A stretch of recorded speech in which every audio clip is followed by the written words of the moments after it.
మనం ఏమర్థం చేసుకోవాలంటే ఇంట్లో శాంతిని తీసుకురాలేం, వీధిలో శాంతిని తీసుకురాలేం, ప్రపంచంలో శాంతిని తీసుకురాలేం. శాంతి రావాలంటే అది మన లోపలే రాగలదు. నా లోపల నేను ఎలా ప్రశాంతంగా ఆనందంగా ఉండాలో అర్థం చేసుకుంటే బయట పరిస్థితిని చేతనైనంత వరకు చక్కగా తీర్చిదిద్దుతాం.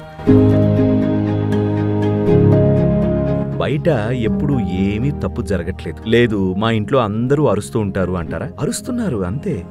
దానివల్ల శాంతి చెడిపోలేదు, అరుస్తున్నారంతే. ఇంట్లో వాళ్ళు అస్సలు తగ్గకపోతే ఏం చేయాలి? బీచ్కు వెళ్ళి బాగా నడిచి వస్తే ఇంటికొచ్చాక ఆ అలసట్లో 10 నిమిషాల్లో నిద్రలోకి జారుకోవచ్చు. ఏదో ఒకటి చెయ్యాలి. పరిస్థితి అలా ఉన్నప్పుడు ఏం చేస్తాం? పరిస్థితిని ఎలా చెక్కదిద్దుకోవాలా చూడాలి. కానీ పరిస్థితుల వల్ల శాంతి రాదు, ఆనందం రావడానికి కూడా అవకాశం లేదు. అది రావాల్సింది మనలో నుంచే.